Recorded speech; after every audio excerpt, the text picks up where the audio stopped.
In 72 hours, Everett James Callahan would lose his daughter. Not to death, not to distance, to a courtroom where love was measured in dollars and square feet, where being there mattered less than what you could buy.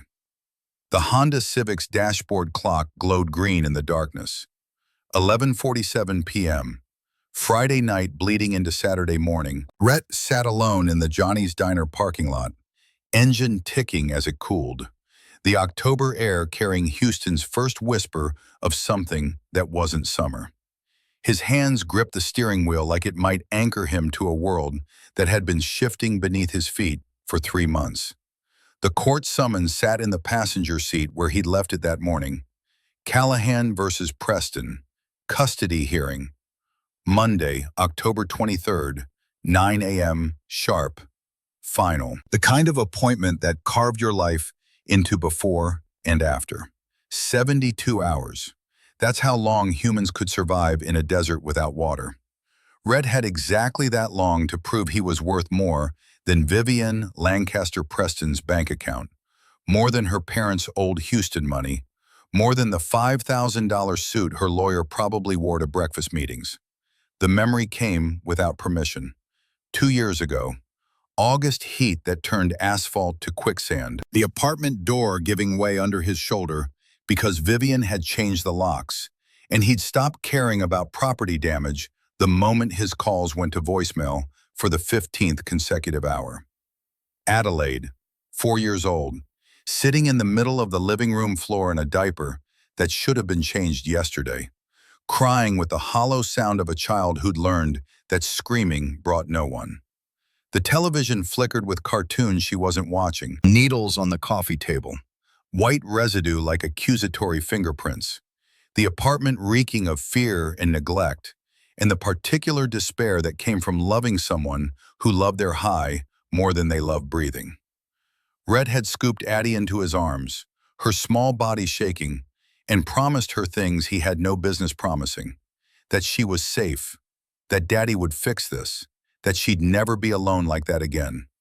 He'd filed for divorce the next day. Full custody 3 months after that. 2 years of building something that resembled normal. Bedtime stories and Saturday pancakes and parent-teacher conferences where Miss Rodriguez told him Adelaide was thriving, happy, loved. Then Vivian's parents had hired Cordell James Blackwood, and suddenly 2 years of showing up didn't matter as much as square footage and salary statements. His phone buzzed against the cup holder. Text from Warren Douglas Fletcher, the overworked legal aid attorney who'd drawn the short straw of Rhett's case. Rhett, we need to talk. They have a new witness. Cordell never brings surprise witnesses unless it's lethal. Not good. Not good. As if anything about this week had been good. As if Vivian showing up after 2 years with a sobriety chip and her parents' checkbook somehow erased finding Addie alone, abandoned, waiting for a mother who'd chosen oblivion over everything. The radio had been cycling through the same warnings for the past hour. Rhett turned the volume up, though he'd memorized every word 3 repetitions ago. Tropical storm Elena has strengthened to Category 1 hurricane status. Expected landfall near Galveston between midnight and 1 a.m. Wind speeds sustained at 85 miles per hour. Emergency services have suspended operations. Interstate 45 South is closed. Residents are advised to seek shelter immediately. This is not a drill. Through the windshield, black clouds rolled overhead, backlit by lightning that turned the world white for frozen seconds. The first raindrops hit like bullets, scattered warnings before the deluge. Rhett pulled onto the empty street, his headlights cutting through darkness that felt heavier than usual, more deliberate in its weight. Highway 59 stretched empty in both directions. Smart people had already found shelter. Smart people weren't driving through a Category 1 hurricane because they'd worked 2 jobs and couldn't afford to call in sick. Couldn't afford to give Vivian's lawyers one more piece of ammunition. His mind had already drifted to Monday morning, to standing in front of Judge Thaddeus Montgomery Hartwell, a man whose name Warren had spoken with something between respect, and fear. To explaining why a father who worked 70 hours a week was better than a mother with a trust fund and a 9-month sobriety chip. Lightning split the sky directly overhead.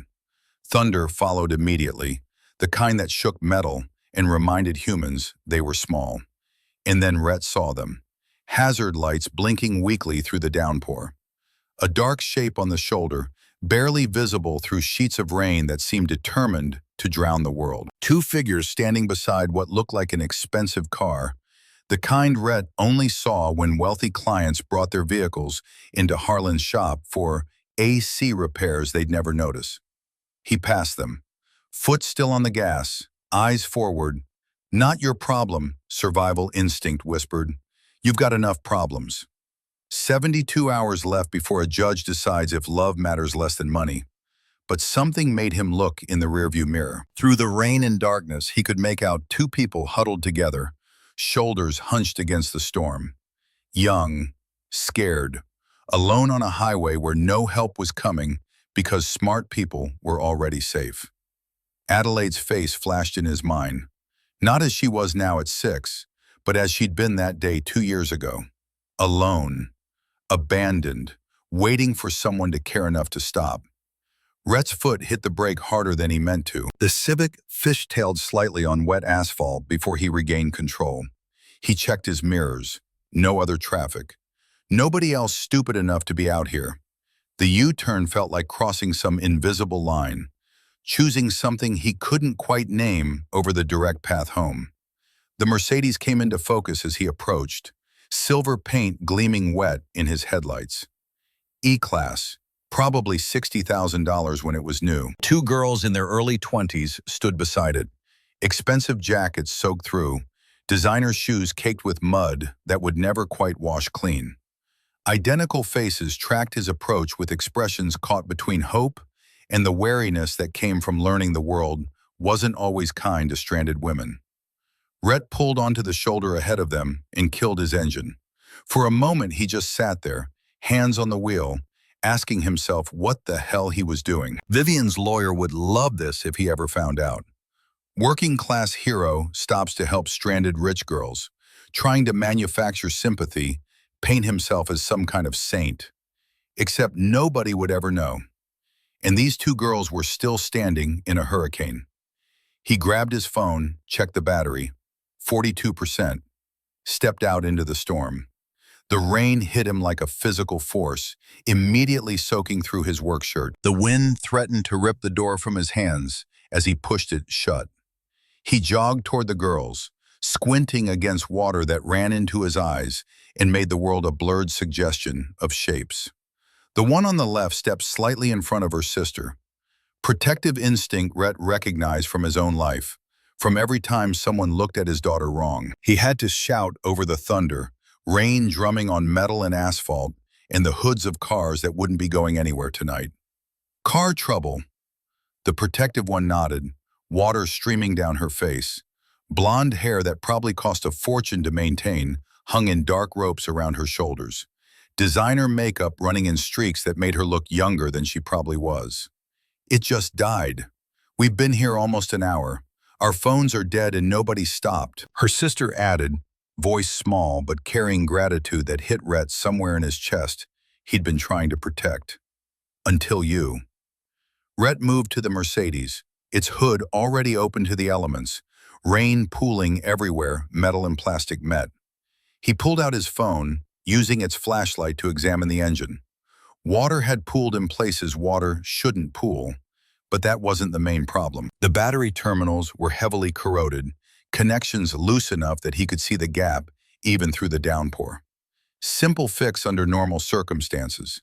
Impossible fix in the middle of a hurricane with no tools, no replacement parts, no tow truck willing to brave 85-mile-per-hour winds. "Your battery's shot," he called back, closing the hood before more rain could flood the compartment. "You're not going anywhere tonight without a jump or a tow." The protective sister's shoulders slumped in a way that suggested this was the last straw in a night of straws. "Can we call someone? Your phones are dead, and so is your car battery." And in this storm, Rhett gestured at the empty highway, at rain falling so hard it had stopped looking like individual drops and started looking like the sky had given up on subtlety. Nobody's coming. They looked at each other. Silent communication passing between them in the way it did with siblings who'd learned each other's languages young. Fear, exhaustion, the slowly dawning reality of being stranded in a place where help wasn't a phone call away. Rhett should have gotten back in his car, should have wished them luck and driven away. He had exactly zero obligation to these strangers and plenty of reasons to get home. Adelaide was waiting with Miss Delphine. The custody hearing was Monday. He needed sleep he wouldn't get, and clarity he couldn't afford. But he thought of Adelaide again. Thought of her standing somewhere in the rain 15 years from now, scared and alone, hoping someone would care enough to stop. The words came out before he could reconsider. "I can give you a ride. There's a hotel about 20 minutes from here. You can call a tow in the morning." Both girls stared at him like he just offered them a winning lottery ticket instead of a ride in a 15-year-old Honda with duct tape holding the passenger seat together. "You'd do that?" The second sister's genuine shock carried its own kind of sadness, the kind that came from learning to expect the worst from strangers. Rhett shrugged against the rain hammering his shoulders. "Can't leave you out here. Come on." They grabbed expensive bags from their disabled car. Coach and Tory Burch. Rhett noticed because Vivienne used to carry the same brands back when she was someone he recognized, and followed him to the Honda. The contrast was almost comical when they slid into his beaten interior, surrounded by fast food wrappers he'd been meaning to clean, and the faint smell of motor oil that never quite left his work clothes. But neither of them complained. They just looked relieved to be out of the storm, to be moving towards shelter instead of standing in wind that felt personal in its violence. Rhett pulled back onto the highway, windshield wipers working overtime, creating brief windows of clarity before the deluge swallowed everything again. The silence stretched for almost a minute before the girl in the passenger seat spoke, her voice carrying the cultured tones of someone raised around money. "I'm Margot. This is my twin sister, Sybil." Rhett Callahan. Margot studied his profile in the dashboard lights, taking in the Sullivan's HVAC and mechanical patch on his soaked uniform shirt. "You work on cars?" He glanced down at himself, smiled despite the weight pulling at his bones. "HVAC, mostly. Air conditioning, heating systems. But I know my way around an engine." "You're soaked." Sybil's observation from the back seat carried concern that felt genuine, not performative. The kind of worry that came from actually seeing people instead of looking through them. "Yeah, well." Rhett turned the heater up, though it would take time to warm the car. Occupational hazard of stopping in hurricanes. "Why did you stop?" Margot's question carried genuine curiosity, not accusation, but Rhett heard the weight beneath it. The unspoken follow-up. Everyone else kept going. Can't blame them. People are scared these days. Nobody wants to take chances on strangers. His hands tightened on the wheel, focusing on white lines that appeared and disappeared in rain that turned Highway 59 into something that looked more like a river than a road. "But you did." Rhett was quiet for a moment, watching wipers struggle against water that seemed determined to prove their futility. When he finally spoke, the words came from somewhere deeper than he'd meant to dig. "I have a daughter. She's 6. If she was ever stranded somewhere, scared, in the rain..." He didn't finish the sentence. Didn't need to. The words hung in the air between them, carrying weight he hadn't intended but couldn't take back now that they were loose. He just admitted to having a child to 2 complete strangers, and now they'd naturally wonder what kind of father leaves his 6-year-old daughter to drive through a hurricane. The judgment didn't come, though. Instead, Margot's voice came softer this time, threading through the sound of rain and struggling engine. "What's her name?" "Adelaide." Rhett heard his own voice shift when he said it, the way it always did when talking about Addie. Something warmer beneath the fatigue, something that couldn't be buried no matter how many double shifts he worked.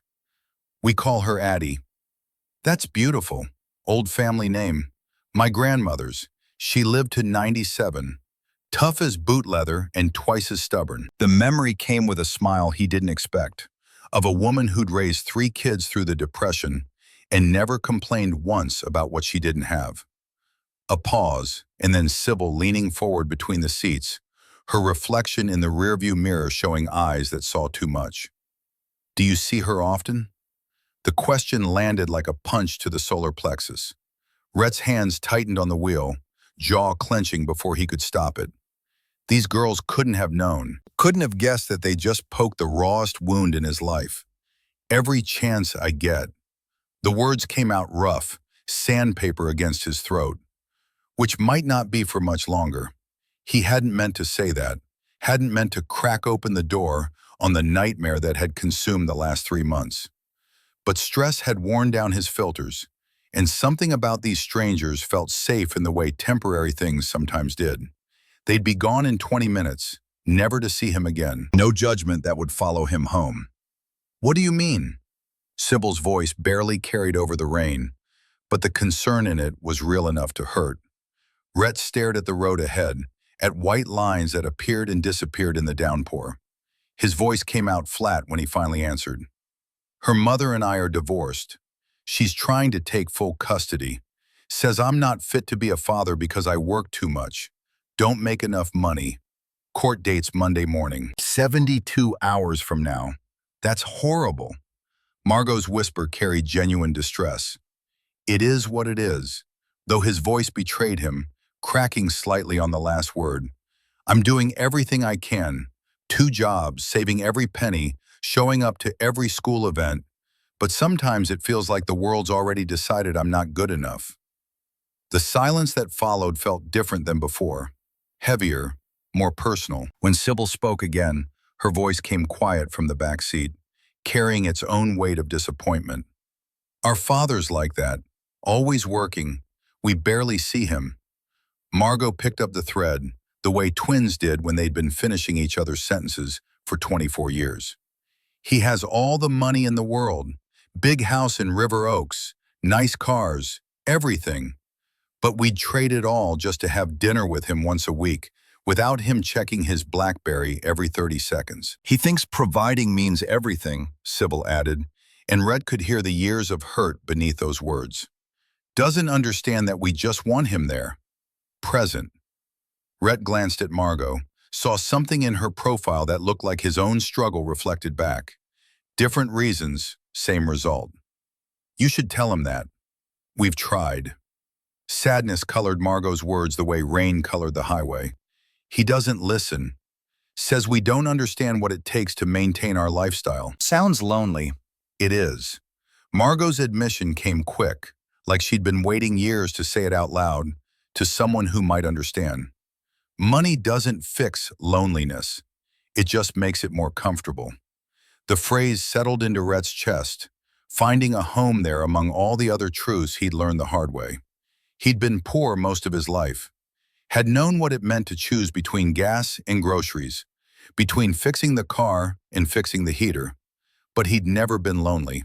Not really. Not with Adelaide drawing pictures at the kitchen table while he cooked dinner, narrating elaborate stories about princesses who fixed air conditioners.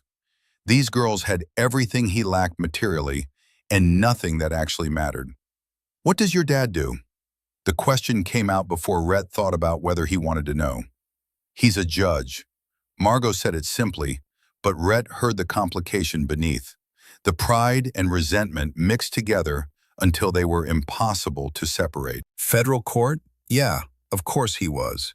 The universe had a twisted sense of humor, putting Rhett in a car with the daughters of someone who lived in the world he'd be facing Monday morning, where men in black robes decided families' fates. Thaddeus Montgomery Hartwell, Sybil offered from the back seat. "You might have heard of him." Rhett ran the name through his memory, coming up empty. His world didn't intersect much with federal judges. "Can't say I have." The conversation drifted after that, Margot asking gentle questions about Adelaide that Rhett answered despite knowing he should probably keep his mouth shut. What she liked to draw, her favorite books, whether she was doing well in first grade. He found himself talking about parent-teacher conferences, about how Addie had started reading on her own and wouldn't stop showing him every new word she conquered like they were treasures worth more than gold. She sounds amazing. Margot's voice carried something wistful. She is. No hesitation, no doubt. She's everything. Our dad never talks about us like that, Sybil murmured from the back seat. Like we're his whole world. Maybe he does, Rhett suggested, though he had no ground to stand on. Just not to you. Some people don't know how to say what they feel. Or maybe he doesn't feel it. Margot's voice carried a resignation that came from years of disappointment. Maybe work really is more important to him than we are. Rhett wanted to argue, to defend a man he'd never met, but he had no ammunition. Some fathers were built differently, saw providing as the sum total of their duty, never understanding that children needed attention more than they needed things. The Hilton emerged from the rain like salvation, its lit entrance a beacon of warmth and safety. Rhett pulled under the covered drop-off area, putting the car in park. The sudden absence of rain on the roof made the silence feel louder somehow. Margot and Sybil gathered their bags, movements slow like they didn't want the ride to end. Thank you. Margot turned to face Rhett, her expression serious in the dome light. You didn't have to stop, but you did. It's fine. The deflection came automatic. It's not fine, it's... Margot searched for words while rain hammered the covered entrance. It's the kind of thing that restores your faith in people, that makes you believe good men still exist. Sybil leaned forward from the back seat, and Rhett saw tears in her eyes that might have been from relief or something deeper. I hope your judge sees what we see, that you're exactly the kind of father every kid deserves. The words hit harder than Rhett expected, his throat tightening. Thanks. Margot pulled a pen from her purse, scribbling something on the back of a Starbucks receipt. Here's my number. If you need a character witness for Monday, we'd be happy to tell the judge about tonight. Rhett took the paper, though he had no intention of using it. 2 college girls testifying about a random act of kindness wouldn't change Cordell Blackwood's carefully constructed narrative. But he appreciated the gesture. Thank you, really. They climbed out into the covered entrance, waving one more time before disappearing through sliding glass doors. Rhett sat there for a moment, engine idling, watching rain pour off the overhang in sheets. His phone buzzed. Text from Miss Delphine. Honey, are you close? Addie tried to wait up but fell asleep around 10. Drive safe in this weather, Rhett typed back. 20 minutes. Sorry it's so late. Don't apologize, just get here safe. He pulled away from the hotel, pointing the Honda toward home. The radio had switched to local news, reports of flooding and downed power lines.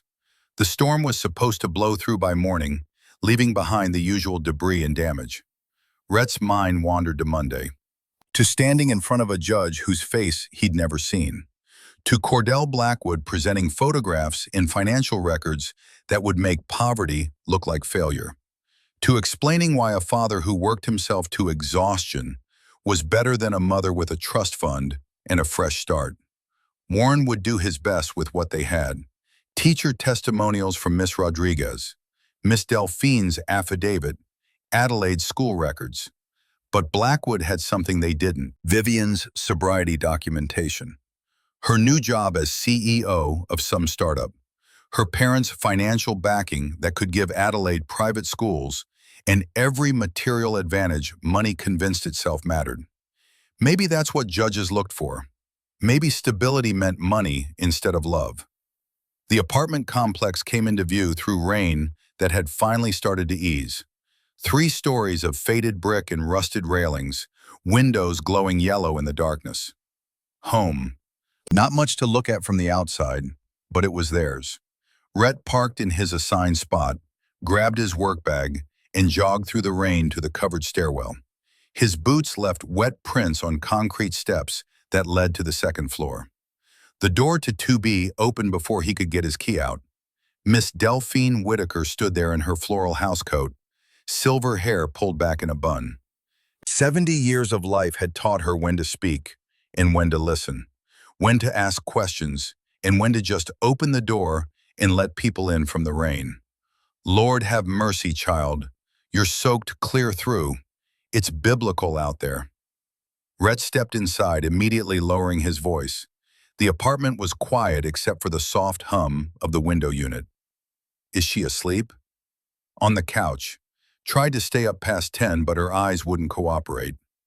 Miss Delphine gathered her knitting bag. She drew you something. It's on the table.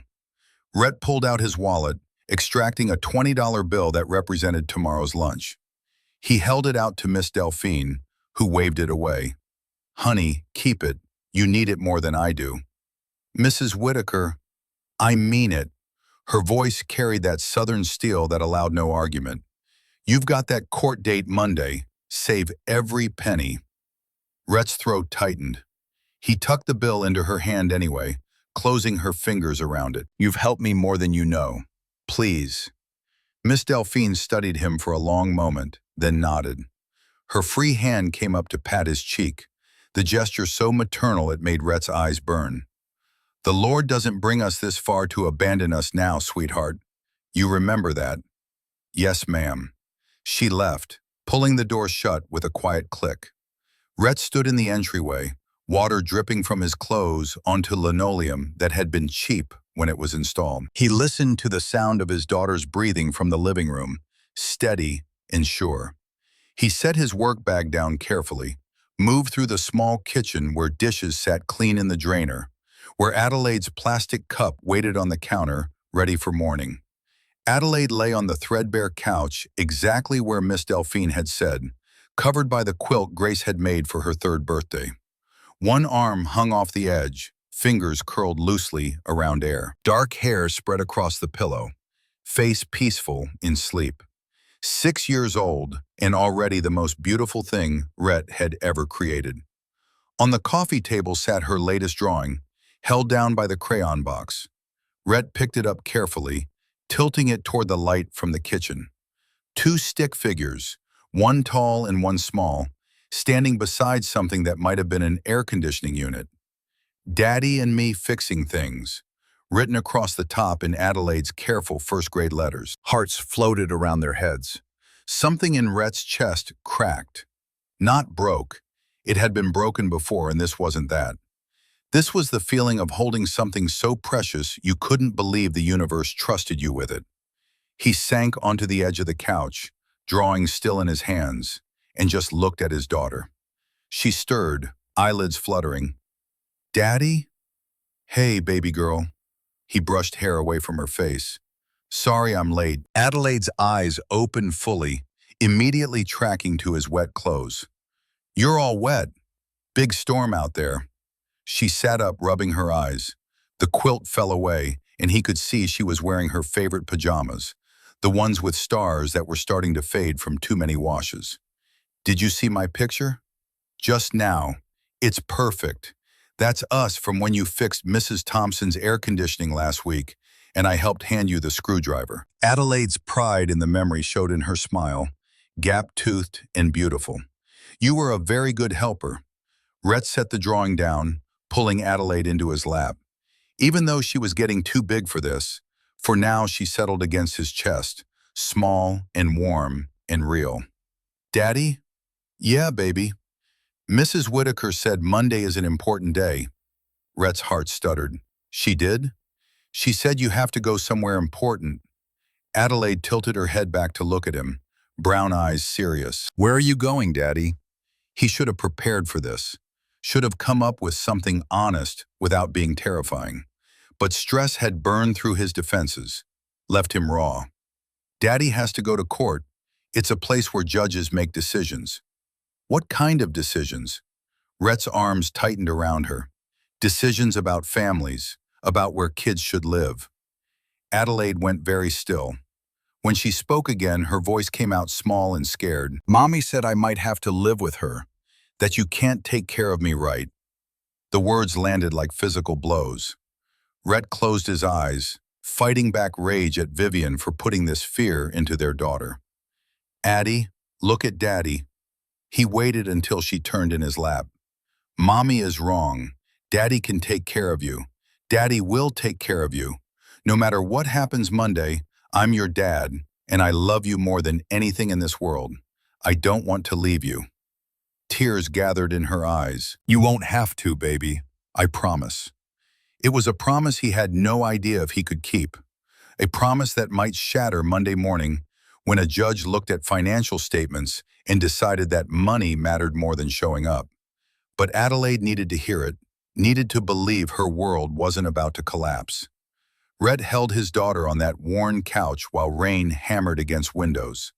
While the cheap wall clock ticked towards Saturday, he held her until her breathing evened out again, until sleep pulled her back under, until he could carefully carry her to her small bedroom and tuck her into bed.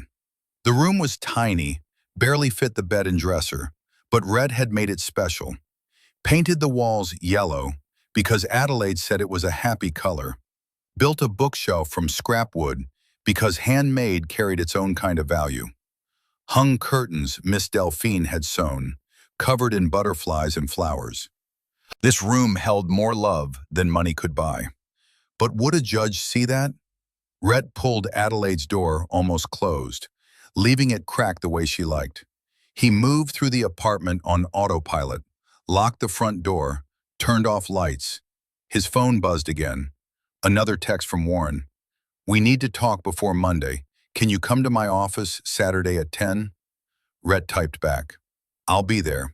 He should sleep, should try to get a few hours before morning came. But his mind wouldn't settle, kept circling back to Margot and Sybil's words about their father, about money not fixing loneliness, about choosing attention over absence. Rhett moved to Adelaide's room again, standing in the doorway and watching her sleep. This was what mattered. This small person who trusted him completely, who drew pictures of them together, who'd never once complained about their cramped apartment or the fact that her father worked himself to bone weariness just to keep the lights on. She just wanted him there. And he would be. No matter what Monday brought, Rhett would fight with everything he had to stay in this little girl's life, even if everything he had wasn't enough. The rain had finally started to ease, the hurricane downgrading to tropical storm. Rhett stood at his daughter's doorway, wet clothes still clinging to his skin, and made a silent vow to the universe, or God, or whatever force controlled these things. Give me Monday. Give me a chance to prove that being there counts for something, that this child deserves her father, even if her father can't afford the things her mother's parents can buy. Just give me a fighting chance. Thunder rumbled in the distance, already fading. The storm was passing, Monday was coming, and Everett James Callahan had 71 hours left to prepare for the most important battle of his life. 71 hours to prove that sometimes love was enough, that attention could outweigh advantages, that a father who stopped in hurricanes for strangers might just be the kind of father who deserved to keep his daughter. The clock ticked toward midnight. 71 hours became 70. The countdown continued, relentless and unforgiving. And in her yellow bedroom, Adelaide slept, dreaming of fixing air conditioners with her daddy, unaware that in 3 days, a stranger in a black robe would decide if those dreams got to continue. Saturday morning arrived with deceptive sunshine, the kind that followed storms and pretended the world hadn't just been drowning. Rhett woke to Adelaide's weight on his chest, her small hand patting his face with the gentle insistence of someone who'd learned that Daddy needed help waking up sometimes. Daddy, you forgot to change clothes.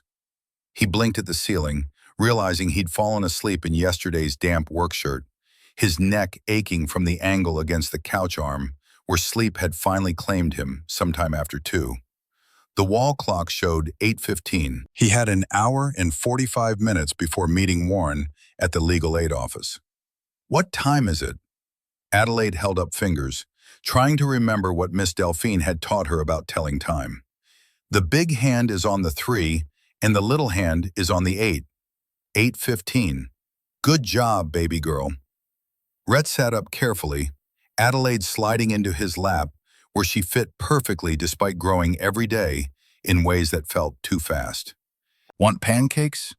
Her face lit up with the kind of joy that made working 2 jobs feel worth it.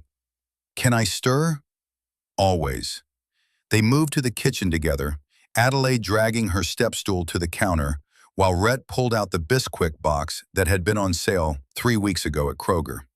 The familiar routine settled something in his chest that had been jagged since yesterday. Measuring cups. The satisfying crack of eggs against the bowl's edge. Adelaide's careful stirring that sent flour dust into the air and covered her pajamas in white powder she didn't notice. Not too fast or it gets lumpy. I know, Daddy. She stuck her tongue out in concentration. The same expression she made when drawing, when reading new words, when doing anything that required her full attention. Rhett watched her stir, thinking about Monday, about standing in front of a judge who'd never met them, who'd see financial statements instead of pancake traditions, who'd measure Adelaide's needs in square footage and salary instead of in moments like this, where everything felt right, despite being objectively wrong by every metric Cordell Blackwood would present. The first pancake hit the griddle with a hiss that pulled Rhett back to the present. Adelaide abandoned her stirring to watch it bubble, fascinated by the transformation of batter into food. Daddy, can we go to the park after breakfast? I have to meet with Mr. Fletcher this morning. Remember my lawyer? Her face fell in that way that made Rhett's chest hurt. About Monday? Yeah, baby, about Monday. He flipped the pancake, golden brown and perfect. But after that, we'll go. Just you and me. Promise. Promise? Promise. They ate at the small table that wobbled because one leg was slightly shorter than the others. Adelaide drowned her pancakes in syrup while Rhett picked at his own, stomach unreliable from weeks of anxiety. But he forced himself to eat because Adelaide was watching, because she needed to see Daddy was okay, even when nothing felt okay. Addie, listen, when I go see Mr. Fletcher, you'll stay with Mrs. Whitaker. I know. And Monday, you won't come to court with me. You'll stay home. Adelaide set down her fork, syrup coating her fingers. Why can't I come? It's not a place for kids. But it's about me. Her logic was airtight, devastating in its simplicity. Shouldn't I tell the judge I want to stay with you? Rhett's throat closed around air that suddenly felt solid. He reached across the table, taking her syrup-sticky hand in his. You don't have to do that, baby. The judge will make the right decision. But what if he doesn't know? What if nobody tells him, I'm happy here? He pulled her from her chair into his lap, holding her against his heart that beat too fast, too hard. She smelled like syrup and sleep and everything good in his life. I know, sweetheart. I know you're happy. And the judge will see that. He'll understand. Then why does Mommy want to take me away? How did you explain addiction to a 6-year-old? How did you make her understand that Vivian's sickness had nothing to do with Adelaide being lovable? Mommy made some mistakes, but she loves you. If she loves me, why did she leave? Red had no answer that wouldn't damage either Vivian or Adelaide's ability to trust people, so he just held her tighter and let the question dissolve into silence that felt heavier than words. Miss Delphine knocked at 9:30, arriving with her knitting bag and the patience of someone who'd raised 4 children and buried 1 husband. She took one look at Rhett's face and shooed him toward the door. Go on. Me and Addie will be just fine.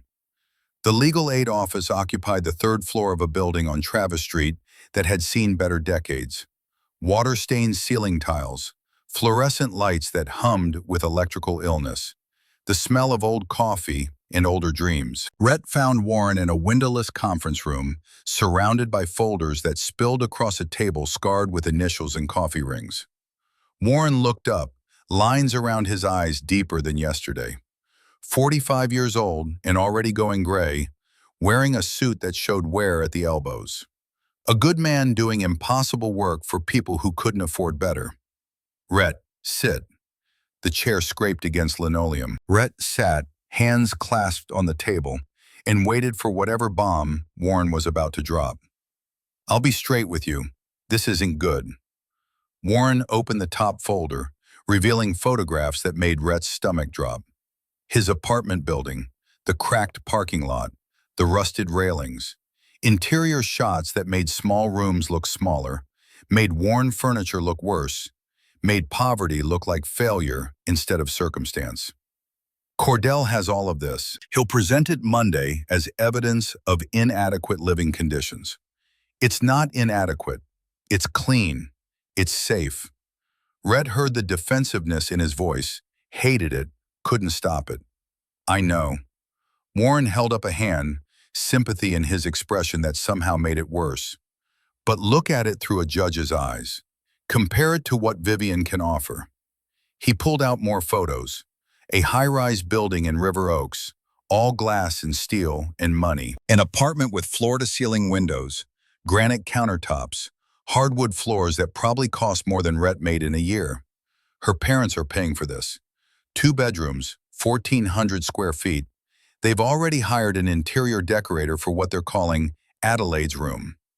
Rhett stared at the images, feeling something cold settle in his stomach. She doesn't even have Addie yet, and she's decorating a room.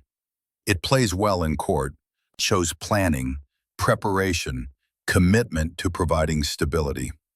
Warren's voice carried the weariness of someone who'd seen this play out too many times. Money wins more often than love, and we both know it. It shows money, that's all it shows. Warren pulled out another folder, thicker than the first. Cordell also has your work schedules for the past 6 months. 70 to 75 hours a week, Rhett. He's going to argue you're never home, that Adelaide spends more time with Miss Delphine than with you. Because I'm working to support her. Because I'm trying to keep a roof over her head. Rhett's voice rose despite his attempt to control it. What am I supposed to do? Cut my hours and not make rent? I know. Warren's quiet acknowledgement somehow hurt more than argument would have. But there's no winning move here. If you work less, you can't afford to keep her. If you work more, you're not present enough. The system's rigged against working-class fathers. So what the hell am I supposed to do? We focus on what we have. Teacher testimonials, Miss Delphine's affidavit, Adelaide's school records showing she's thriving. Warren paused, meeting Rhett's eyes directly. Is it enough? I don't know. Cordell's good at his job. He'll make Vivian look like a recovering saint. He'll make you look like a struggling single father who can't provide adequately. Rhett's head dropped into his hands, fingers pressing against temples that throbbed with tension. 68 hours. 68 hours until his entire world got decided by someone who'd never seen him with Adelaide, never witnessed the 1,000 small moments that made them a family. There's something else. Warren's tone shifted, carrying a weight that made Rhett look up. Vivian has a new sponsor, financial backer, her parents. Rhett already knew this. Not just them. Robert Preston put up a $50,000 retainer for Cordell. Cash, up front. The number hit like a physical blow. $50,000, more than Rhett made in 18 months of killing himself across 2 jobs. Enough to buy the kind of legal representation that never lost custody cases. So the word wouldn't come, outgunned. Warren's correction somehow felt worse. But that's different from defeated. Is it? Warren leaned back in his chair. Who's your judge? You told me. Rhett tried to pull the name from memory, but stress had turned his brain into something that couldn't hold information properly. I don't remember. Thaddeus Montgomery Hartwell. The name hung in the air between them, familiar, but Rhett couldn't place why. Something tickled at his memory, recognition dancing just out of reach. Is that good or bad? Neither. He's tough but fair. Doesn't get influenced by money or status. He'll look at the facts, what's actually best for Adelaide. Warren's voice carried something that might have been hope if hope weren't so dangerous. That's good for us. We have the relationship, the bond. Vivian has money, but no history of showing up. She has sobriety documentation though, right? 9 months. NA meetings 3 times weekly. Individual therapy, group therapy, outpatient program completion certificate. Warren's recitation of Vivian's recovery felt like watching someone build a case against him. It's something, but it's not enough to erase 2 years of abandonment. Rhett wanted to believe that, wanted to trust that a judge would see through manufactured redemption to the truth underneath. What do I need to do? Monday morning, 9 sharp. Wear that suit. His gesture indicated Rhett's only dress clothes. Answer questions directly. Don't volunteer extra information. Let me handle Cordell. And Rhett, Warren's eyes held his. No matter what he says about you, stay calm. He's going to try to provoke you, make you look unstable or aggressive. Don't give him that. I can stay calm. I know you can. But it's going to be hard. Hearing someone attack your character, question your ability to parent. Warren stopped, seeming to understand that describing it made it worse. Just remember, you're fighting for Adelaide, not against Cordell, for her. The distinction felt important, though Rhett couldn't quite articulate why. There's one more thing. Ella's hesitation carried warning. There might be a new witness. Cordell filed disclosure late Friday afternoon. We'll find out Monday who it is. The mystery witness hung over Rhett like a sword as he left the legal aid office, taking the stairs because waiting for the elevator felt like admitting defeat. Outside, October sunshine mocked him with its cheerfulness. Herman Park was crowded with post-storm families. Rhett pushed Adelaide on the swings, watching her hair fly as she soared higher, her delighted shrieks cutting through ambient noise. More, Daddy! He pushed harder, her laughter floating back to him on air that smelled like wet grass and hope he couldn't afford. For these moments, nothing else existed. Not Monday's hearing, not Cordell's photographs, not the $50,000 retainer, just Rhett and Adelaide and the simple physics of a swing set. Eventually, she jumped off mid-arc, landing in mulch with a stumble that became a laugh. She ran to the slide, joining 3 other kids in a race to the top. Rhett settled onto a bench, keeping her in sight while his mind wandered places it shouldn't. What would happen if he lost? Would they let him say goodbye? Would there be some terrible handoff where Adelaide cried and reached for him while Vivian's parents looked on with satisfaction? His phone buzzed. Unknown number. Rhett almost didn't answer, but something made him swipe to accept. A woman's voice, young and uncertain, familiar in a way that took him a moment to place. Mr. Callahan? This is Margot. From last night, the storm. Rhett's brain took a moment to switch gears. Margot, hi. Is everything okay? Did you get your car sorted?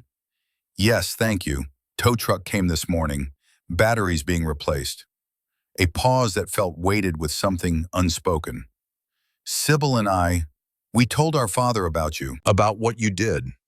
Dread formed in Rhett's chest, cold and heavy. You didn't have to do that. We wanted to. We told him about finding us in the storm, about you driving us to safety, about your daughter in the custody hearing. Another pause, longer this time. He wants to meet you. Before the hearing. Rhett stood, moving away from the playground, from Adelaide's laughter. I don't think that's a good idea. He said to tell you there's no obligation. Margot's voice carried something pleading. I think we made him realize some things. About being absent, about what matters. He's trying, Mr. Callahan, and I think meeting you might help him understand how to try better. Rhett watched Adelaide slide down, her smile visible even from 30 feet away, and thought about fathers who tried and fathers who didn't, about showing up in absence in the million ways people failed the ones they were supposed to love most. When? Tonight. We could come to you, or no. The refusal came automatic. Somewhere neutral. There's a coffee shop near the courthouse, Magnolia Cafe. 7 o'clock?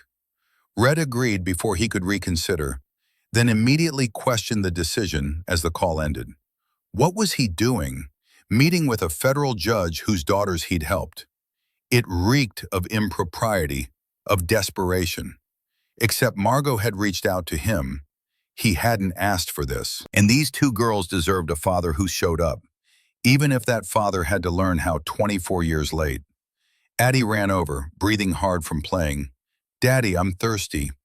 They walked to the water fountain together, Rhett holding back her hair while she gulped, water running down her chin. Simple moment, meaningless in the grand scheme of custody battles. But these were the moments that defined his relationship with his daughter. Being there for the small needs, the everyday requests, the mundane necessities that added up to love in ways balance sheets never could. Would a judge understand that? Sunday morning brought the kind of Texas heat that October sometimes forgot to pack away. Rhett laid his suit across the bed, examining it with the critical eye of someone who knew it would be judged. The jacket was snug across his shoulders now, 2 years of manual labor having built muscle that dress clothes weren't designed for. Miss Delphine arrived with an iron she'd brought from her apartment, insisting on pressing the shirt and pants until they looked almost new, until poverty could pass for respectability if you didn't look too close. "Honey, you're going to be fine. What if I'm not? What if the judge looks at my bank account in Vivian's trust fund and decides money wins?" Miss Delphine set the iron down, fixing him with eyes that had witnessed enough of life to know there were no guarantees. "Then you appeal. You fight. You don't give up on that little girl." Her gesture indicated Adelaide coloring at the table, humming something off-key and beautiful. "But I don't think it's going to come to that." Miss Delphine's voice carried conviction Rhett couldn't share.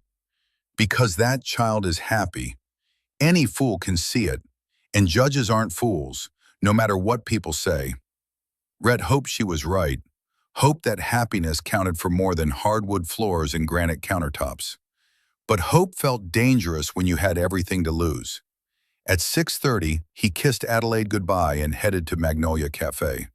The place was small and crowded, filled with the Sunday dinner rush. Rhett found a corner booth and ordered coffee he didn't want, nursing it while watching the door. Margot and Sybil arrived at 7 sharp, followed by a man who could only be their father. Tall, silver hair perfectly combed despite the casual clothes, carrying himself with the kind of bearing that came from years of having people stand when you entered a room. Jeans that probably cost more than Rhett's suit, button-down shirt that looked casual but whispered expensive. Thaddeus Montgomery Hartwell moved through the cafe like he owned it, without trying to own it. Natural authority that didn't need announcement. Rhett stood as they approached, muscle memory from a childhood where manners mattered, even when money didn't. "Mr. Callahan." Thaddeus extended his hand, grip firm, but not aggressive. "Thank you for meeting us. Just Rhett, sir." "Then call me Thad, though I suspect very few people do." A slight smile that suggested self-awareness. They slid into the booth, Margot and Sybil across from Rhett, their father following.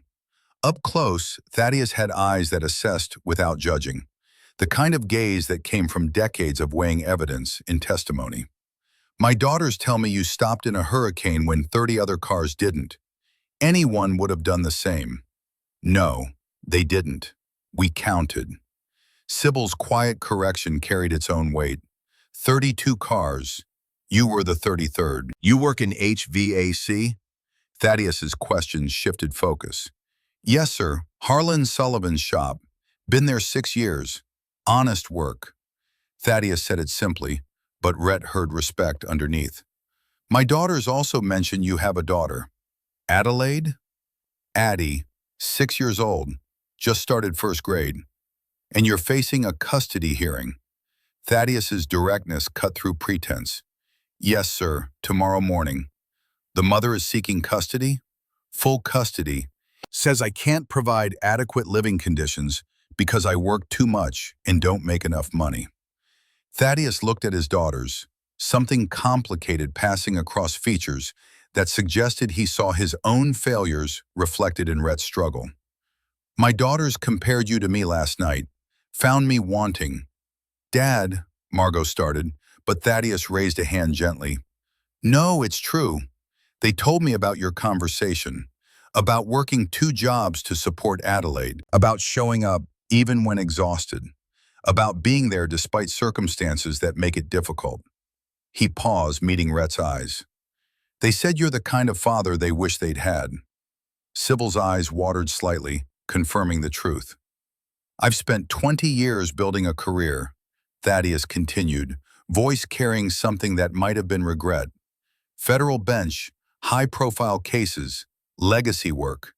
I told myself I was providing for them, that they understood why I missed recitals and graduations and regular Tuesday dinners, that success justified absence. But what I was really doing was hiding. Work was easier than being there, easier than showing up when showing up meant vulnerability instead of authority. I'm sure they understand, Rhett started, uncomfortable with emotion he hadn't expected. We don't. Margot's interruption was gentle but firm. We didn't. Not until we met you and realized what we'd been missing wasn't material. It was attention. The word landed like an anchor, heavy with meaning Rhett understood in his bones. I gave them everything money could buy. Thaddeus's voice carried the weight of understanding that came too late to fix what was broken. Private schools, European vacations, cars, apartments. But I didn't give them what they needed most. My time, my attention, my presence when it mattered. Don't make my mistake, Rhett. No amount of money replaces being there. And I think you already know that, but I wanted you to hear it from someone who learned it the hard way. The silence that followed felt sacred somehow. Three people sharing space with a truth that hurt, but needed saying. I need to be direct with you about something. Thaddeus's tone shifted, professional replacing personal. I reviewed my case roster this morning. Rhett's blood went cold as understanding crashed over him. Number, not possible. Callahan versus Preston, Monday, 9 a.m., courtroom 4B. The world tilted sideways. Rhett started to stand, panic overriding politeness. I should go. This is completely inappropriate. Sit down, Rhett, please. Authority in Thaddeus's voice that didn't allow argument. Rhett sat, heart hammering against ribs that felt too tight, mind racing through implications that spelled disaster. He just spent an hour discussing his custody case with the judge who'd be deciding it. I'm going to recuse myself from your case. Thaddeus said it calmly. The conflict of interest is too clear. Sir, words failed. However, Thaddeus pulled out his phone, typed something with efficiency. I'm transferring it to Judge Patricia Brennan. She's family court, 20 years experience, fair-minded, and won't be swayed by money or high-priced attorneys. Why are you telling me this? Because you deserve to know you'll get a fair hearing. Thaddeus locked his phone. And because my daughters taught me something last night, that integrity isn't just a word judges use. It's a choice you make when it's hardest. He slid a business card across scarred laminate. Marshall Kincaid runs Kincaid Commercial HVAC. They install and service systems for hospitals, universities, corporate campuses. They need a field supervisor. $58,000 a year, benefits, normal hours. I can't accept charity. It's not charity, it's an opportunity. Marshall's a friend, yes, but he needs someone with your skills and work ethic. What you do with the information is entirely up to you. Thaddeus leaned back. But I'll tell you this, Adelaide needs you there, not exhausted. There's no honor in martyrdom that leaves you too tired to be the father she deserves. The words hit somewhere deep, bypassing defenses Rhett had built over years. As they prepared to leave, Sybil hugged Rhett with the kind of desperation that suggested she was hugging the father she wished she had. Good luck tomorrow. Addie's lucky to have you. Margot's voice carried conviction. Thaddeus shook his hand, grip firm and certain. Fight hard, Rhett, and remember, who you show up for matters more than any square footage measurement ever could. Judge Brennan will see that if you let her. Rhett drove home through streets that felt different somehow, charged with possibility and danger in equal measure. He just had coffee with the judge assigned to his case. The judge had recused himself, had given Rhett a job lead that could solve his financial problems, had validated everything Rhett believed about fatherhood. But what if Judge Brennan didn't see things the same way? Adelaide was already asleep when he got home, Miss Delphine having handled bedtime. Rhett paid her with money he couldn't spare, ignored her protests, and stood in his daughter's doorway watching her breathe. Tomorrow, 24 hours, the countdown had reached its final day. His phone buzzed. Text from Warren. Ready for tomorrow? Rhett typed back. As ready as I'll ever be. Get some sleep. You'll need it. Sleep felt impossible, but Rhett tried anyway.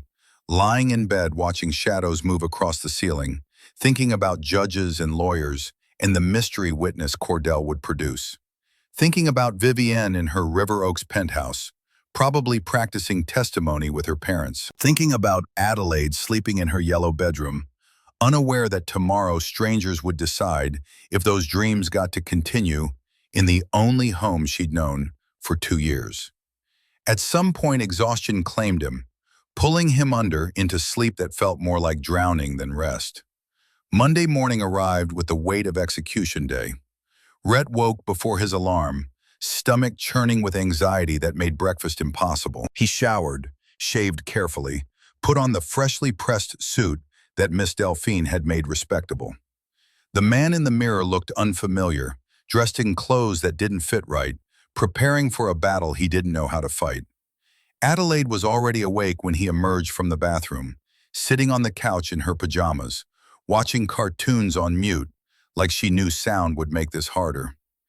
You look fancy, Daddy. He sat beside her, pulling her close for what might be the last normal moment before everything changed.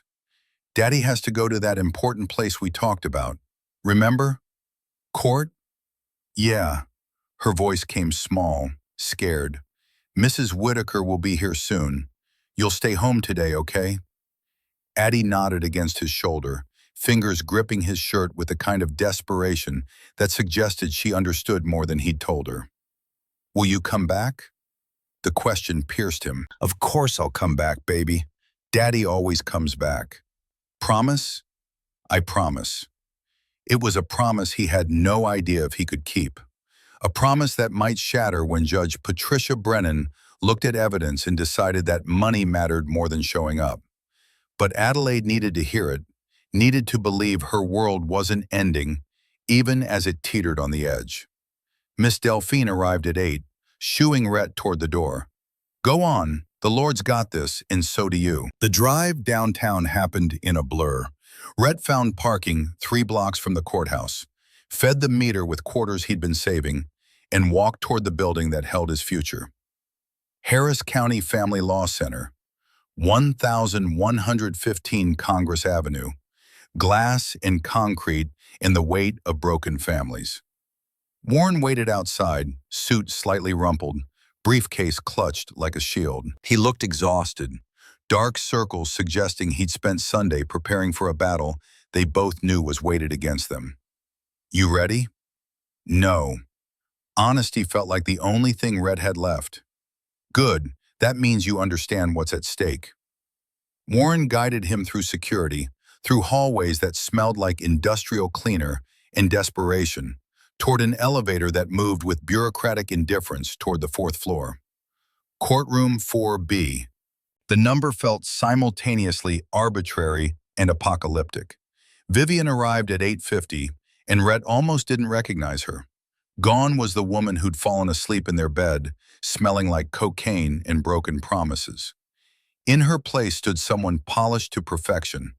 Armani suit in charcoal gray, hair styled in a way that whispered expensive salon, makeup flawless.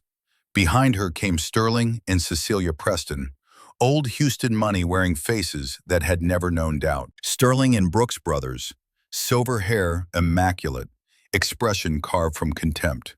Cecilia matching him in coldness, designer clothes and perfect posture screaming superiority. And beside them, Cordell James Blackwood, 58 years old and predatory in the way only successful lawyers could be. $5,000 suit, briefcase that probably cost more than Rhett's car. Vivian's eyes found Rhett across the hallway. Something flickered in her expression. Regret, maybe, or fear, or recognition of what they'd lost. Sterling gripped her elbow, pulling her attention away before whatever moment existed could solidify. 9 o'clock. The bailiff's voice carried over ambient noise. All rise. The Honorable Judge Patricia Brennan presiding. The courtroom doors opened. Tomorrow became today. The countdown reached 0. And Everett James Callahan walked into the room where his daughter's fate would be decided by a woman who'd never met her, based on arguments from lawyers who'd never tucked her into bed, using standards that measured love in square feet and salary instead of in showing up that mattered more than money ever could. Judge Patricia Brennan entered through the door behind the bench with the measured steps of someone who'd presided over too many broken families to rush. 52 years old, short dark hair graying at the temples, reading glasses on a chain that suggested practicality over pretense. She took her seat, arranged files with the precision of ritual, and surveyed the courtroom with eyes that had seen every performance lawyers could offer. Please be seated. Case number FC-2023-08847. Callahan versus Preston.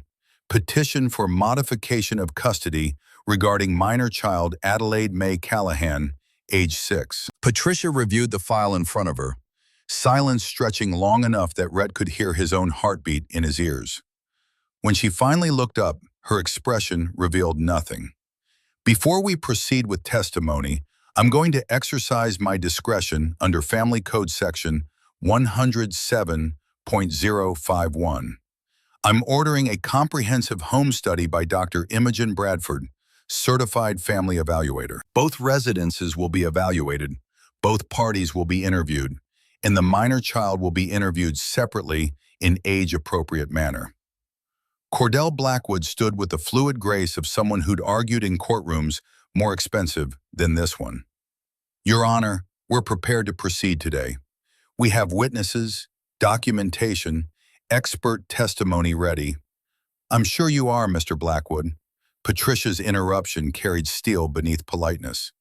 But I'm not. Home studies provide critical context that photographs and financial statements cannot. Dr. Bradford's reports are due Thursday morning at 8 a.m. We'll reconvene Thursday at 9 for testimony, cross-examination, and ruling. Your Honor, my client has waited 2 years. Your client will wait 3 more days. The gavel came down, final and absolute. This hearing is adjourned until Thursday, October 26th, 9 a.m. The courtroom erupted in whispers. Cordell's face went tight with frustration, barely contained. Sterling Preston leaned forward, whispering something urgent to Vivian, whose expression had gone pale beneath expensive makeup. Warren gripped Rhett's shoulder, squeezing once in what might have been reassurance or warning. Nobody had expected this. The trial delayed before it started.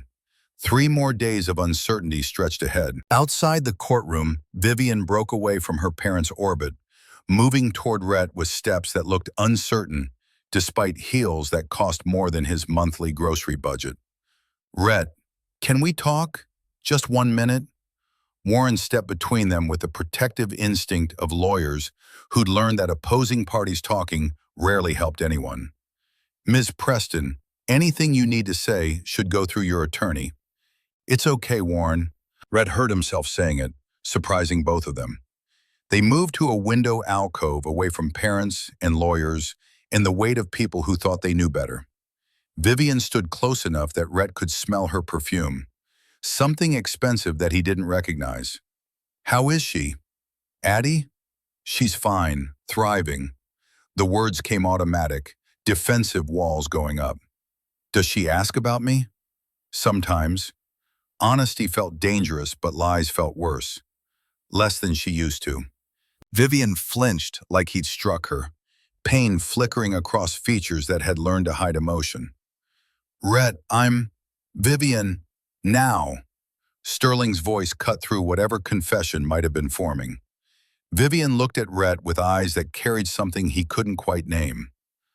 I'm sorry. For all of it. She was pulled away before Rhett could respond, before he could ask what all of it meant. Tuesday afternoon arrived with Houston heat that made asphalt shimmer. Rhett had taken the day off from both jobs, calling in sick for the first time in 6 months, because preparing for Dr. Bradford's visit felt more important than anything Sullivan's or Johnny's needed from him. He'd spent the morning cleaning obsessively, scrubbing baseboards, organizing Adelaide's toys into arrangements that lasted approximately 5 minutes after she woke up. The apartment still looked like what it was: small, worn, home to people who counted pennies, but at least it was clean. Dr. Imogen Bradford arrived at exactly 2 p.m., 50 years old, gray hair in a bun, kind eyes behind wire-rimmed glasses, navy suit that looked professional without being flashy, clipboard and camera bag that meant every detail would be documented. "Mr. Callahan, thank you for accommodating the short notice." "Of course." Rhett stepped back, letting her into the apartment that suddenly felt even smaller with a stranger examining it. Bradford moved through the space with practiced efficiency, taking in details that Rhett had stopped noticing years ago. The sofa with duct tape patching the armrest, the coffee table scratched from years of use, Adelaide's drawings covering every available wall surface, taped up with the kind of care that suggested they mattered more than expensive art ever could. She paused at each drawing, making notes Rhett couldn't read. "Daddy teaching me to ride my bike. Us at the park. Fixing the air conditioner together." Adelaide's artistic documentation of a life lived in moments instead of milestones. The kitchen inspection felt invasive. Bradford opened the refrigerator, noting contents: milk and eggs and vegetables purchased yesterday because Rhett had known this was coming. Pantry stocked with pasta and rice and canned goods that could stretch when money ran short. "Do you cook for Adelaide every day?" "Yes, ma'am. Breakfast before school, dinner every night." His voice carried defensive pride because cooking for your child shouldn't require defending, but apparently everything did. "Weekends we make pancakes together. It's our tradition." "Does she help?" "She stirs the batter, gets more on herself than in the bowl usually." The memory brought a smile Rhett couldn't quite suppress. Bradford moved to Adelaide's bedroom, spending 15 minutes photographing everything. Yellow walls Rhett had painted working late nights, bookshelf cobbled together from pallet wood he'd salvaged and sanded smooth, the bed with its princess comforter purchased last Christmas. "Why yellow?" "Addie said it's a happy color." Rhett gestured at walls that had taken 3 coats. "I figured if she's going to spend time in here, it should make her happy." Bradford picked up a worn copy of The Giving Tree, pages soft from repeated readings, spine cracked in places that marked favorite passages. "Is this Adelaide's favorite book?" "One of them. We read together every night before bed, sometimes the same book 3 nights running if she requests it." Bradford made notes that might mean everything or nothing. When she finally looked up, her expression remained professionally neutral. "I'd like to speak with Adelaide privately now. Would you mind waiting in the living room?" Every instinct screamed to refuse, to protect his daughter from questions that might hurt or confuse. But refusing would look worse than whatever Adelaide might say, so Rhett nodded and backed out of the room. The door closed to a crack. Rhett stood in the hallway, counting his own heartbeats, listening to muffled voices that didn't form words. 5 minutes became 10. Fragments of conversation filtered through the gap. Bradford's voice, gentle and patient. "Do you like living here, Adelaide?" Addie's response, clear and certain. "Yes, this is my home. Would you like a bigger house?" Confusion in the pause that followed, like Adelaide couldn't understand why anyone would ask. "Why? This is just right for Daddy and me."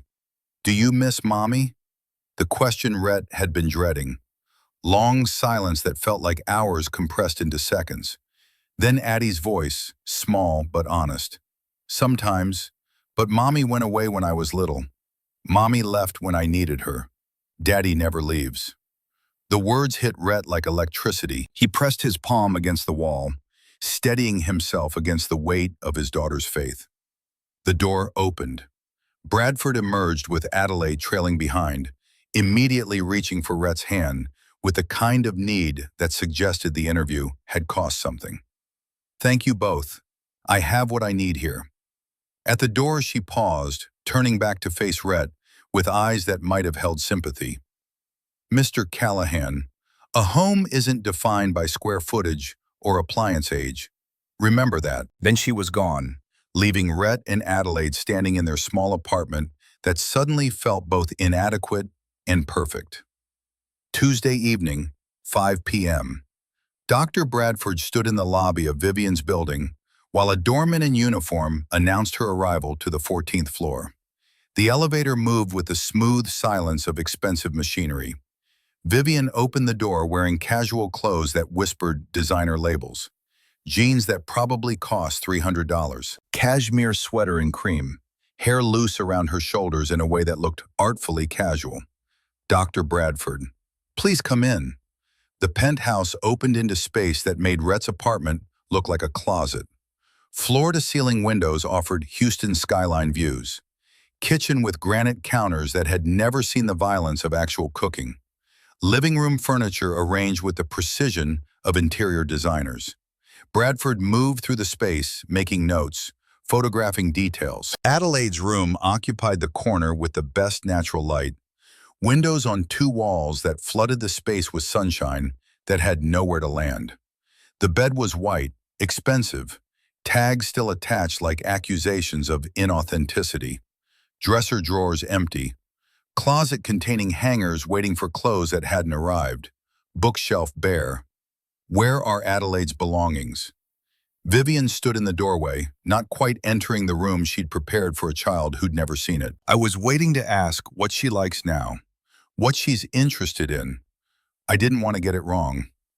Bradford's questions came clinical, efficient, designed to expose truth beneath performance. What does Adelaide like for breakfast? She used to like... Vivian stopped, recognition dawning. I don't remember exactly. What's her favorite book? We used to read together before. Another stop, realization hitting harder. I can't remember which one was her favorite. Who is her teacher? Rhett handles the school communications. Vivian's admission came quieter. I haven't been involved in that aspect. What time does she go to bed? I don't know. Bradford waited, giving Vivian space to fill silence with explanations that might salvage something. Instead, Vivian stood abruptly, pacing the empty room with energy that looked like panic barely contained. I don't know my own daughter, okay? The words exploded out, frustration and grief mixing into confession. I don't know if she still likes purple, or if she's afraid of thunder, or what makes her laugh. I've been clean 9 months. I have money, this apartment, career, everything they say a good mother needs. But none of it matters because I don't know Adelaide. Vivian collapsed onto the bed that had never held her daughter, crying with the kind of desperation that suggested this breakdown had been building for months. Rhett knows. He was there every morning, every night, every time she needed someone. I wasn't. Miss Preston, Bradford's voice carried something gentler now. Why are you seeking custody? Because my parents say I should. The confession came between sobs. Because they say I'll never be respected if I don't fight for her. Because they threatened to pull funding from my company if I didn't prove I've changed. Is that the only reason? No, Vivian looked up. Part of me wants to prove to myself that I'm not the person who abandoned her. But Dr. Bradford, wanting to prove something to yourself, isn't the same as being ready to be someone's mother, is it? The question hung unanswered because some questions didn't need answering. Wednesday evening brought unexpected invitation. Thaddeus called Rhett's cell, suggesting dinner at his house in River Oaks, insisting that Rhett bring Adelaide, that Margot and Sybil had been asking about them. The house looked like old money distilled into architecture. Colonial style, white columns, black shutters, surrounded by oaks that had witnessed decades. Not ostentatious, but comfortable in its wealth, settled into prosperity without shouting about it. Margot and Sybil answered the door together, smiles that seemed genuine. They'd abandoned designer clothes for jeans and t-shirts, looking more like the scared girls from the hurricane. You came! Margot knelt to Adelaide's level. You must be Addie. Your dad told us you like to draw. Adelaide pressed against Rhett's leg, suddenly shy. I do. We have a whole art room. Want to see? Adelaide took Margot's offered hand, disappearing into the house. Thaddeus appeared from the kitchen wearing an apron that proclaimed him world's okayest cook. He gestured at smoke drifting from the oven. Fair warning, I'm attempting roast chicken. It may be inedible. The chicken was, in fact, inedible. They ordered pizza instead, laughing over Thaddeus's culinary failure. Later, Rhett and Thaddeus stood on the back porch, evening air carrying October's first real coolness. I reviewed your case before I recused. Off the record, father to father, Dr. Bradford's home study will favor you strongly. How do you know? Because I've seen enough cases to recognize when love is present versus when it's performed. Thaddeus paused, looking through the window where his daughters were teaching Adelaide some elaborate drawing technique. You know what I realized after meeting you? I spent 20 years building a legacy. High-profile cases, precedent-setting rulings, my name in law journals. But legacy isn't what you leave behind in courtrooms. Legacy is who you show up for when the cameras are off, when no one's watching, when showing up costs you something. You're showing up now, 24 years late. But yes, Thaddeus's smile carried self-awareness. Better late than never, they tell me. Tomorrow, when you're in Patricia's courtroom and Cordell's attacking your income, your apartment, your work schedule, remember something. He's not attacking you. He's throwing punches in the dark, hoping one lands. Don't flinch.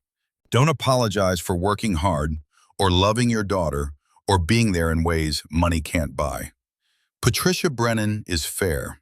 She won't be swayed by Cordell's theatrics. She'll look at Bradford's report and see what's actually there. Trust that. Thursday morning, 9 a.m. Courtroom 4B filled with the same players wearing different tensions. Judge Patricia Brennan entered with files that would decide futures. I've reviewed Dr. Imogen Bradford's comprehensive home study, completed Tuesday, October 24th. Dr. Bradford, please take the stand. Bradford moved with the confidence of someone whose testimony could shape lives, settling into the witness chair. Dr. Bradford, please summarize your findings for the court. Bradford opened her report. I conducted evaluations of both residences Tuesday afternoon. Mr. Callahan's apartment measures 680 square feet, modest by objective standards, showing wear consistent with age and use. However, the residence is clean, safe, and most importantly, it is clearly lived in and loved. She continued, the child's bedroom demonstrates significant evidence of engaged parenting. Custom painting selected by the child herself. Handmade furniture constructed from salvaged materials. Age-appropriate books and toys organized with care. Most tellingly, Adelaide's artwork covers every available wall surface throughout the apartment. These drawings depict her daily life with her father. Activities shared, routines established. A child who feels secure and included in meaningful ways. Bradford paused, flipping pages. Miss Preston's residence measures 1,400 square feet, professionally furnished, objectively superior in material amenities. However, the designated child's room is functionally empty. New furniture still bearing purchase tags. No personalization. No evidence that actual preparation for daily childcare has occurred beyond purchasing items that suggest the idea of readiness rather than readiness itself. What about your interviews? Adelaide Callahan presents as a well-adjusted 6-year-old who demonstrates secure attachment to her father. She was articulate about daily routines, forthcoming about her feelings, and showed no signs of distress, neglect, or inadequate care. When asked if she'd like a bigger house, she was genuinely confused by the question, stating her current home is, quote, just right for Daddy and me. And Miss Preston? Bradford's expression remained neutral, but her words carried weight. Miss Preston was candid to the point of painful honesty. She acknowledged not knowing basic information about her daughter's current life. Bedtime, favorite books, teacher's name, daily routines. She was forthcoming about the pressures that motivated filing the petition, including family expectations and professional considerations that may have taken precedence over genuine assessment of parental readiness. Your recommendation? Primary custody should remain with Everett Callahan. He has demonstrated consistent, engaged parenting over 2 years. Adelaide exhibits secure attachment, emotional health, and academic success under his care. Bradford closed her report. Ms. Preston should have supervised visitation opportunities to rebuild relationship gradually, with potential for increased contact contingent on sustained sobriety and completion of court-ordered parenting classes. Thank you, Dr. Bradford. Patricia looked to Cordell. Mr. Blackwood, your witness. Cordell rose with the predatory grace that made him Houston's most expensive custody attorney. Dr. Bradford, Mr. Callahan works 70 hours weekly. How is that engaged parenting? Quality of time matters more than quantity of hours logged. Bradford's response came measured. Mr. Callahan has never missed a parent-teacher conference. He prepares breakfast and dinner daily. He maintains consistent bedtime routines, including reading together nightly. That regularity builds the security children need. But 70 hours at work means 70 hours absent from his child. Mr. Blackwood, by that logic, every working parent in America is absent and therefore unfit. What matters is whether the child knows the parent will return, whether promises are kept, whether attention is prioritized within the constraints of economic reality. Adelaide knows her father always comes home. That security is foundational to healthy attachment. Mr. Callahan lives in 3rd Ward. Crime statistics for that zip code show. Statistics don't raise children, Mr. Blackwood. People do. Bradford's interruption carried steel. I've evaluated homes in River Oaks where children were emotionally neglected and homes in 3rd Ward where children thrived. Square footage and neighborhood demographics are poor predictors of parental fitness compared to actual evidence of engaged, consistent care. No further questions. Cordell's clipped tone suggested Bradford hadn't given him openings he'd expected. Mr. Blackwood, does the petitioner wish to call witnesses? Cordell conferred with Sterling Preston in urgent whispers. Finally, Cordell stood, shoulders tight. Yes, Your Honor, the petitioner, Miss Vivian Preston.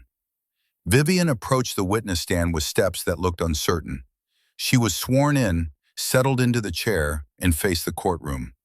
Cordell's examination started gentle. Miss Preston, why are you seeking custody of Adelaide? Because I'm her mother. The rehearsed answer came automatic, carrying none of the emotion that might have made it convincing. I've completed treatment, maintained sobriety for 9 months, secured stable employment as CEO of Neural Path Solutions. I can now provide the stable, financially secure environment Adelaide deserves. Can you describe what you can offer that Mr. Callahan cannot? A 1,400 square foot apartment in River Oaks with dedicated space for Adelaide, resources for private school, enrichment activities, dance lessons, art classes, financial security and opportunities her father's income cannot support. Thank you. Cordell returned to his table. Your witness, Mr. Fletcher. Warren stood, and Rhett saw something shift in his public defender's demeanor. The exhaustion fell away, replaced by the sharp focus of someone who knew exactly where to cut. Miss Preston, when did you last see Adelaide? 6 months ago. And before that? The supervised visitation schedule was somewhat sporadic during my treatment. Warren pulled papers from his folder. I have the records here. 24 scheduled visits over 12 months. You attended 7. Is that accurate? I was in intensive treatment for portions of that period. Yes or no, Miss Preston? 24 scheduled, 7 attended? Yes. Warren pressed forward, each question a scalpel finding weakness. What's Adelaide's favorite book? We read many books when she was younger. I don't recall one specific. Her favorite now, Miss Preston. Currently. What is it? Silence stretched uncomfortable. I don't know. Who is her teacher? Rhett handles school communications. I haven't been. Her teacher's name. I don't know. What does she eat for breakfast? Vivian's composure cracked, voice breaking on the incomplete answer. Warren paused, letting silence emphasize what words couldn't. Mrs. Preston, whose idea was it to file this petition? Yours or your parents'? Sterling Preston half rose from his seat, fury radiating. Vivian, Mr. Preston, sit down immediately or I will have you removed from my courtroom. Patricia's gavel punctuated the warning, sharp and absolute. The question stands, Miss Preston. Warren's voice stayed gentle despite the devastation he was orchestrating. Who decided you should seek custody?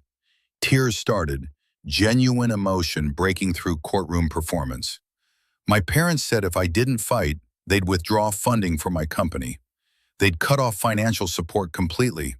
They said winners don't surrender, that Preston's fight, that I'd never be respected if I didn't prove I'd change by getting Adelaide back. The courtroom went silent except for Sterling Preston's barely contained rage. Cordell's face had gone white, strategy demolished by client honesty. So you're not seeking custody because you believe it's best for Adelaide. You're doing it because your parents threatened financial consequences if you didn't. Yes, at first. Vivian looked at Rhett across the courtroom, something breaking in her expression that looked like release. But then I thought maybe I could prove to myself that I wasn't broken, that I could be the mother she deserves. But Dr. Bradford was right. Wanting to prove something to yourself isn't the same as being ready. Warren stepped closer. Miss Preston, if Judge Brennan told you right now that the best thing for Adelaide is to remain with her father, what would you do? The question hung in air that felt charged with possibility and surrender. Vivian was silent for long seconds, looking at her parents whose faces promised consequences. At Adelaide's drawings entered as evidence. At Rhett, who'd been there every morning, every night. I would agree with her, Your Honor. Vivian's voice grew stronger as she spoke. I'm 9 months sober and I'm proud of that work. I have a job, an apartment. I'm rebuilding my life from ruins I created. But that doesn't mean I'm ready to be Adelaide's primary parent. She turned to address Patricia directly. Rhett knows her. He knows she picked yellow because it's a happy color. He knows her bedtime routine, her favorite books, her teacher's name, her friends, everything that makes her who she is. He's been there for 2 years while I was absent, first choosing drugs over my daughter, and then choosing recovery for myself instead of for her. Your Honor, I'd like to withdraw my petition for full custody. I'm asking instead for supervised visitation rights. I want to learn how to be Adelaide's mother, to build relationship instead of claiming one that doesn't exist yet. But she should stay with Rhett. He's earned that right through being there when I wasn't. The courtroom erupted in whispers. Sterling Preston stood again, face crimson. Cecilia gripped his arm, pulling him down with force that suggested even old Houston money recognized when battles were lost. Miss Preston, are you certain? Patricia's question cut through noise. You understand what you're saying? Yes, Your Honor, completely certain. Vivian wiped tears with the back of her hand. Adelaide deserves a mother who shows up because she wants to, not because she's trying to prove something or placate family expectations. I'm not that mother yet, but maybe someday, if I'm allowed to build relationship gradually, honestly, I could be. Patricia removed her reading glasses, studying Vivian.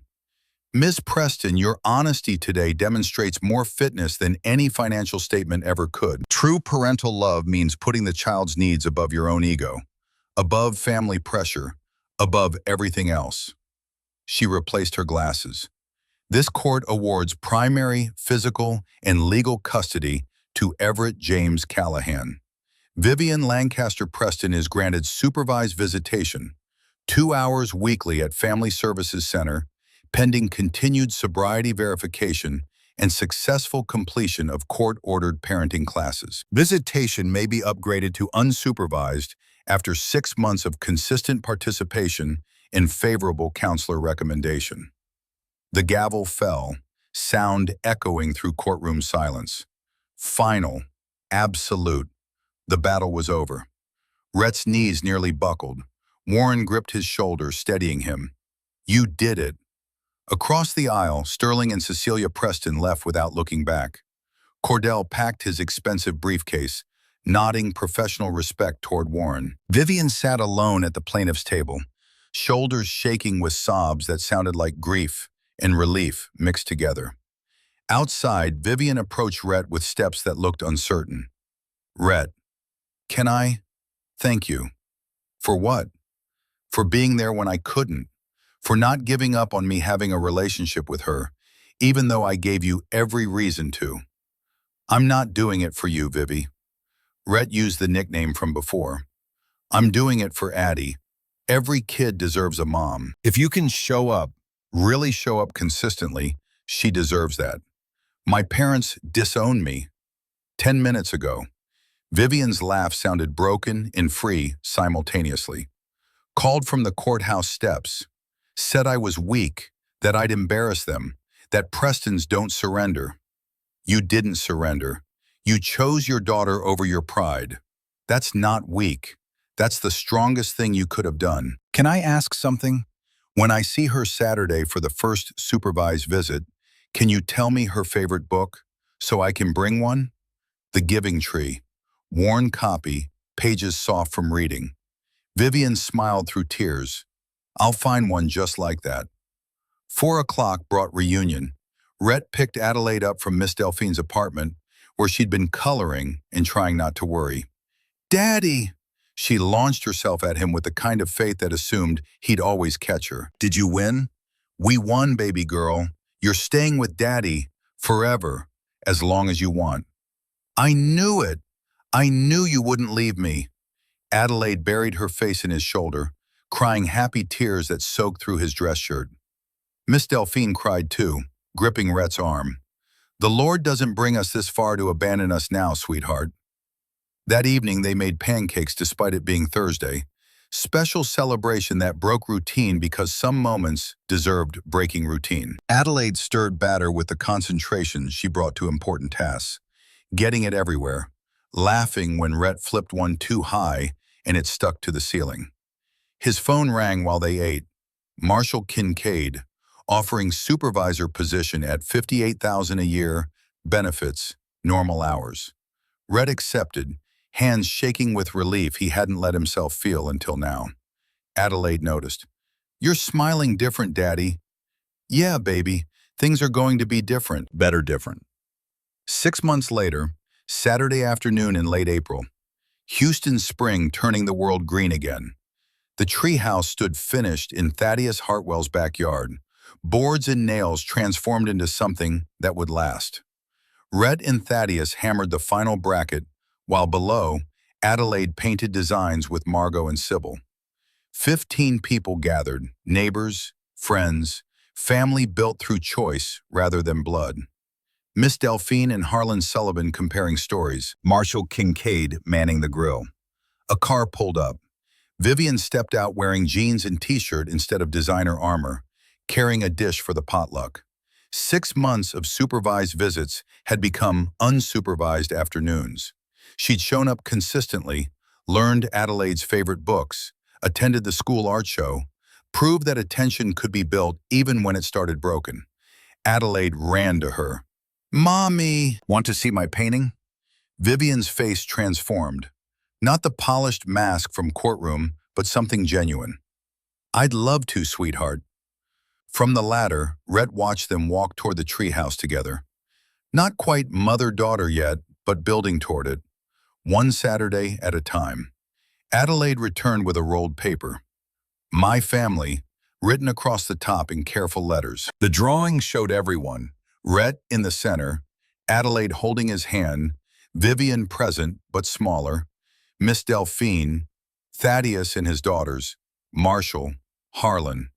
Everyone who'd chosen to show up. Everyone has a place. Adelaide's observation came matter-of-fact. Because you all choose to be here. Thaddeus studied the drawing. You know what this reminds me of? That night you stopped in the storm for my daughters. One choice changed everything. Legacy isn't what you leave behind in courtrooms. Rhett looked at the gathering below. It's who you show up for when nobody's watching. The final nail driven, Adelaide climbed up with the twins, laughter floating down through air that smelled like sawdust and second chances. "Daddy, come see the view." Rhett climbed the ladder, reached the platform where his daughter waited.